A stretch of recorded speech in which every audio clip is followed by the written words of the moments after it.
Dans notre société moderne où les journées sont bien remplies, il est essentiel de trouver l'équilibre entre la vie professionnelle et la vie familiale. Dans cette vidéo, on va aborder ce sujet qui est la conciliation travail-famille. C'est un sujet qui touche bon nombre d'entre nous parce que 67,6% des femmes âgées entre 15 et 64 ans en France sont sur le marché du travail, contre 61% des femmes du même groupe d'âge au Québec. Ça, ce sont les chiffres de 2022 pour le Québec. Bienvenue sur notre chaîne familiale. Mon nom est Daphné. Je porte plusieurs chapeaux. Je suis maman de 3 enfants âgés de 13, 9 et 7 ans. Je suis mariée et je suis enseignante aux adultes depuis 17 ans. Je travaille parfois le jour, parfois le soir. Je travaille parfois en personne et parfois à distance, donc je fais du télétravail. Pour que la vidéo soit super enrichissante, j'ai demandé de l'aide à plein de mamans, dont 6 mamans professionnelles et youtubeuses. Je te les présenté au cours de la vidéo. J'ai aussi demandé de l'aide à des mamans sur Facebook, dans les groupes de mamans dans lesquels je suis. Toutes ces mamans-là vont partager des astuces qui vont pouvoir t'aider à jongler entre tes responsabilités professionnelles et les précieux moments passés en famille. Bref, ça va être une vidéo de partage et d'échange. Donc, si toi, tu as des astuces que tu aimerais partager avec nous à n'importe quel moment de la vidéo, n'hésite pas à le faire dans les commentaires. Si tu penses que cette vidéo peut aider une maman de ton entourage, je t'invite à la partager avec elle. Il y a quelque chose de super important que j'aimerais te dire, c'est que peu importe ce que tu vis en ce moment, tu n'es pas seul. On est plusieurs dans la même situation que toi. Le rythme effréné de nos vies actuellement, ça peut causer du stress, ça peut causer de la fatigue, ça peut causer de l'anxiété, ça peut causer même un sentiment de culpabilité. Je ne sais pas si ça t'est déjà arrivé de te dire, tu arrives à la maison, tu te dis, mais je suis fatiguée, j'arrive pas à être présente pour mes enfants à cause des longues heures que je fais au travail. Ou tu te dis, je me sens coupable de les amener à la garderie pendant que moi, je vais aller au travail, ou que je dois encore les faire garder pour aller travailler. On est tous passés par là. Une maman sur Facebook m'a dit quelque chose que j'ai trouvé super intéressant parce que des fois, les femmes ne le disent pas. Je vais te montrer ce qu'elle m'a dit. Elle a dit qu'elle a écouté une ancienne CEO de Google qui a dit qu'on ne peut pas être carriériste et être une bonne maman en même temps. Puis, à un moment donné, je lui ai dit, mais tu sais, il doit quand même avoir un juste milieu. Elle m'a dit, non, moi, je suis une carriériste. Puis, c'est correct aussi. Son intervention m'a beaucoup plu parce que je ne sais pas si tu es d'accord, mais vraiment, malheureusement, même en 2023, pour nous, les femmes, on dirait qu'on est toujours obligé de choisir. C'est soit que tu veux une grosse carrière ou tu veux une vie de famille. Tu ne peux pas avoir les deux, on dirait. Moi, honnêtement, je vise le milieu. Ma première astuce, c'est ça justement. C'est vraiment privilégier les moments de qualité plutôt que la quantité de temps qu'on passe avec nos enfants.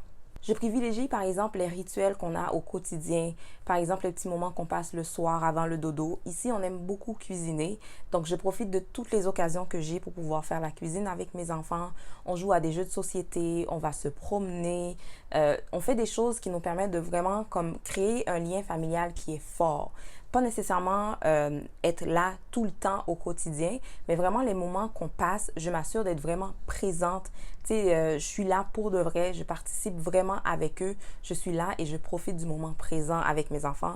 C'est vraiment d'être totalement engagée et présente dans le moment. Une communication claire et une bonne organisation sont essentielles pour la conciliation travail-famille. Tout au long de la vidéo, tu vas entendre les mamans parler vraiment d'organisation, de planification. Quand je parle de communication claire, je vais te dire ce que je veux dire par là. C'est vraiment d'avoir une discussion ouverte avec ton partenaire, avec tes enfants et même ton patron pour qu'on puisse établir des attentes qui sont réalistes. On va maintenant faire un petit tour chez Gina qui va nous expliquer c'est quoi son organisation. Salut, mon nom c'est Gina Ike, Gin. Le nom de ma chaîne YouTube, c'est Gin Good Vibes. Alors, 2 astuces pour la conciliation travail-famille. Au niveau de ma vie professionnelle, j'ai choisi un travail qui me permet d'avoir un horaire quand même assez flexible, un horaire variable. Donc, autant que possible, je commence tôt et je finis tôt. Donc, ça me laisse plus de temps libre pour faire autre chose. Également, j'ai décidé récemment de réduire mon temps de travail. Comme ça, justement, j'ai encore plus de temps pour ma vie personnelle. Et au niveau de la vie familiale, je les délègue aux autres membres de famille de ma maisonnée à faire des tâches à la maison, par exemple, à aider pour le ménage, les enfants s'impliquent, mon chum aussi, et il y a aussi, dans le fond, à faire la cuisine. Et je prends soin de moi. Je pratique beaucoup le self-care parce que si je ne prends pas soin de moi, comment je peux faire pour prendre soin des autres et être productive au travail? Donc, voilà mes petites astuces. Maintenant, on va faire un petit tour chez Jeanne pour qui l'organisation est très importante aussi. Coucou YouTube, je m'appelle Jeanne. Mon astuce pour mieux gérer sa vie familiale et sa vie professionnelle se résume en 2 points. Le premier point, une très bonne organisation rigoureuse. Et le deuxième point, soyez indulgents envers vous-même. Je vous souhaite beaucoup de courage à tous les parents qui sont obligés de jouer avec ça, de jouer ces différents rôles. Je prends du temps pour parler d'organisation parce que c'est le point qui est revenu dans presque toutes les interventions que j'ai reçues. Je vais te montrer sur Facebook ce que j'ai reçu comme commentaire. Peut-être qu'il y a des choses là-dedans qui vont pouvoir t'aider. Au niveau de l'organisation, pour cette maman infirmière de 4 enfants et étudiante à l'université à temps plein, elle nous dit qu'elle a 2 agendas, dont un agenda familial. Pour cette autre maman, elle aussi, elle écrit tout. Puis cette maman qui est enseignante à l'université, c'est la même chose. Les mamans nous ont parlé beaucoup de travail d'équipe et de self-care, et ça, on va en parler un peu plus tard dans la vidéo. Je voulais entendre surtout les mamans qui travaillent dans le milieu de la santé parce que je sais que pour vous, vos horaires sont parfois difficiles parce que vous travaillez le jour, vous travaillez le soir, vous travaillez la fin de semaine, vous travaillez la nuit. Puis elle a dit carrément qu'elle a dû quitter l'hôpital et se rendre dans les GMF. Les GMF, c'est les groupes de médecine familiale pour avoir un horaire de semaine puis un horaire qui est plus stable. Parfois, c'est ça aussi la conciliation travail-famille. C'est qu'on doit faire des choix vraiment parfois qui peuvent paraître difficiles, mais c'est juste pour améliorer notre qualité de vie. Un soir, ma jumelle était chez nous avec ses enfants. Les enfants étaient petits, ça fait quand même quelques années de cela. Puis quand l'heure du dodo est arrivée, il fallait qu'on amène les enfants à la salle de bain pour se brosser les dents. Et moi, j'étais debout là dans la salle de bain. Je ne savais pas quelle brosse à dents était à quel enfant parce que j'étais jamais à la maison. C'est mon mari qui faisait tout. Je travaillais 4 soirs par semaine. J'étais jamais là à l'heure du souper. J'étais pas là à l'heure du bain. J'étais pas là à l'heure du dodo. C'est lui qui faisait tout. Et là, j'étais debout, j'ai eu ce déclic-là dans ma tête, je me suis dit, non, il faut que je prenne une décision. Ça fait aucun sens. Pour moi, ça n'a aucun sens de tout faire pour que mes élèves réussissent, alors que moi, je suis même pas là pour mes propres enfants. J'étais tout le temps occupée. Le vendredi soir, je tombais endormie sur le sofa, parfois même avant les enfants. J'étais le genre de maman qui signait les documents sur le capot de la voiture. Ça, c'était moi, ça, OK? Là, j'ai commencé à réduire mes heures de travail petit à petit. Et cette année, je suis comme dans une zone de confort, je te dirais. J'ai à peu près 2 ou 3 soirs par semaine, maximum 3 soirs, que je fais et je le fais à la maison. Donc, j'enseigne en ligne le soir. Pour moi, là, je suis comme dans un endroit où c'est correct, tu vois.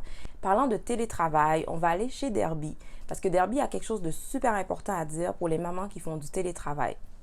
Pour moi, l'équilibre travail-vie personnelle est un vrai fouillis. Parfois, j'en fais trop, parfois, j'en fais pas assez et parfois, je fais juste improviser. Mais dans tout ça, j'essaie toujours de garder un minimum d'équilibre. Et pour garder l'équilibre, ce que je fais, c'est que j'essaie de garder le travail au travail. Je travaille dans le sous-sol et c'est derrière une porte fermée. Quand j'ai fini de travailler, je garde le travail au travail. Ce n'est pas toujours évident, mais j'essaye. J'essaie toujours de planifier mon temps le plus que possible, même si ce n'est pas toujours évident. Et à la maison, je demande beaucoup l'aide à mon mari. Je sais que les choses ne seront pas faites comme je le voudrais, mais à la fin de la journée, on doit choisir son combat. Et je pense qu'une des plus grandes leçons que j'ai apprises il y a 3 ans, c'est de lâcher prise. Vraiment.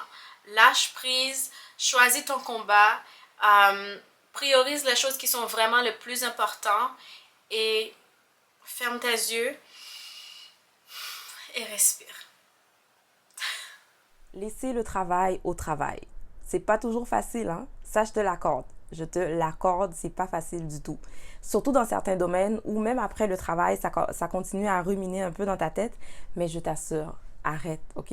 Quand c'est fini, c'est fini. Moi, maintenant, je suis le genre de personne que je n'ouvre même pas mon ordinateur après le travail. Une fois que j'ai fini de travailler, que je ferme mon ordi, c'est fini. C'est fini. Alors qu'avant, j'étais pas du tout comme ça, hein.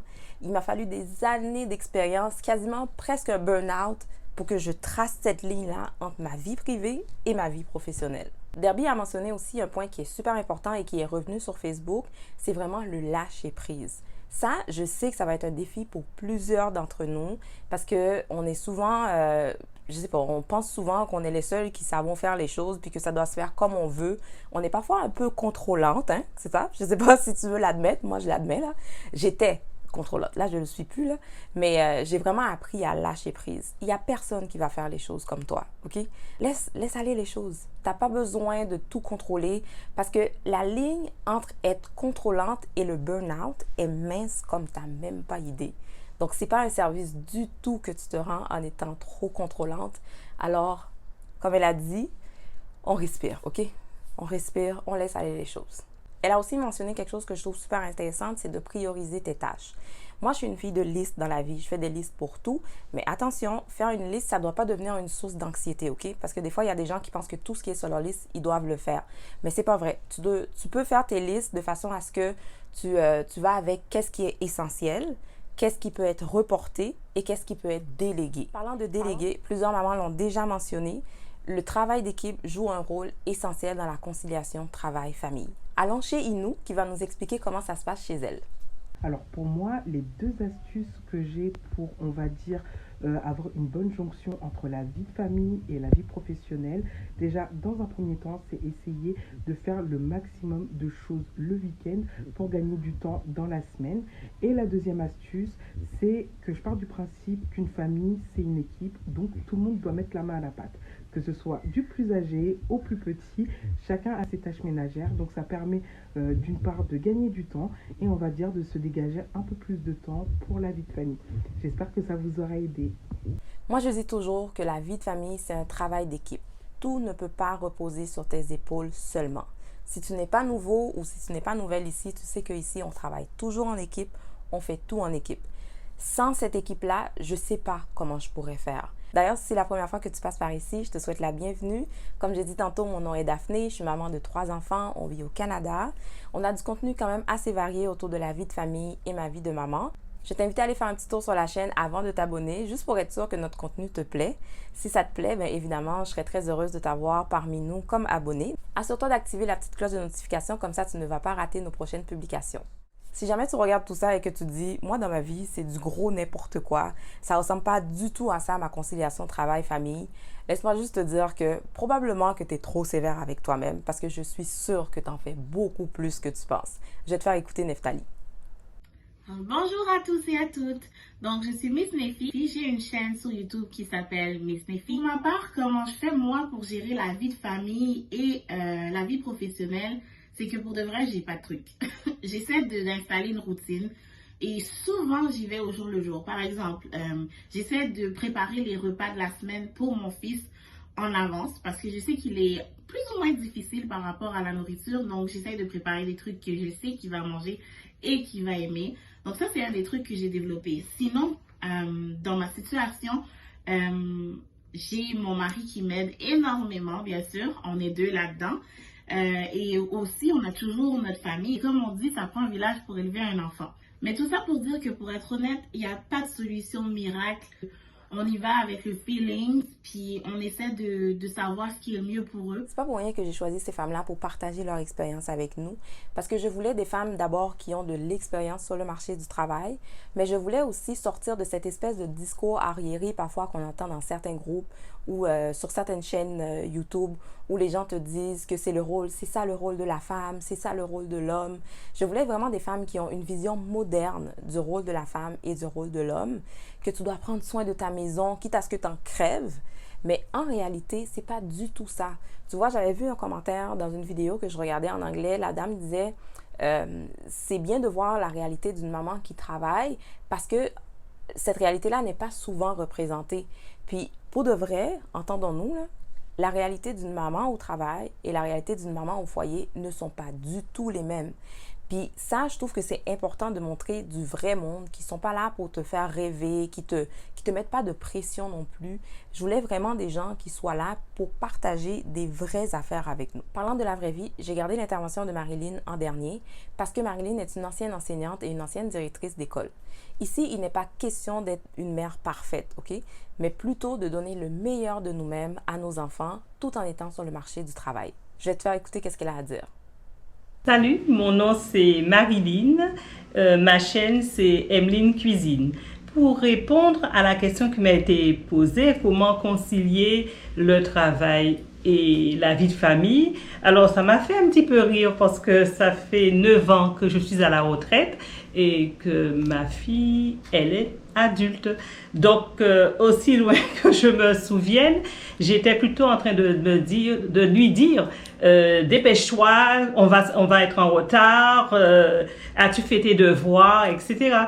Donc, moi, ce que je peux dire simplement, c'est qu'il faut beaucoup de courage aux mamans pour y arriver. Il faut aussi de la persévérance, de la détermination, parce qu'on doit concilier justement les deux et surtout qu'on a un objectif, c'est d'y arriver, c'est-à-dire que de permettre aux enfants de grandir dans un environnement qui est correct, un environnement stable et aussi de pouvoir faire leur vie. C'est tout. Concilier travail-famille est un défi au quotidien, mais tu peux y arriver avec une planification familiale, une communication ouverte et un travail d'équipe. Tout ça, ce sont des clés qui vont te permettre de trouver l'équilibre entre la vie professionnelle et la vie familiale. La conciliation travail-famille est un processus qui évolue tout le temps, donc il est important que tu adaptes tes méthodes et tes stratégies au fur et à mesure que les circonstances changent. Comme plusieurs mamans l'ont mentionné, sois indulgente envers toi-même, fais preuve de flexibilité et apprends à lâcher prise. Chaque petit pas compte et chaque moment précieux que tu passes avec ta famille est important. Je remercie toutes les mamans qui ont participé à la réalisation de cette vidéo. Sans elles, j'aurais pas pu y arriver. Je remercie particulièrement mes collègues youtubeuses. Va faire un petit tour sur leur chaîne et tu leur feras un petit coucou de ma part. Prends soin de tes proches, mais surtout prends soin de toi. Si jamais pour toi le self-care c'est quelque chose de nouveau, tu ne sais pas trop par où commencer, je t'invite à cliquer sur cette vidéo. Je l'ai fait en collaboration avec Inou, ça va être un 2 pour 1. Tu vas nous retrouver les deux dans cette vidéo. Merci d'avoir regardé la vidéo et merci de faire partie de notre communauté. À bientôt!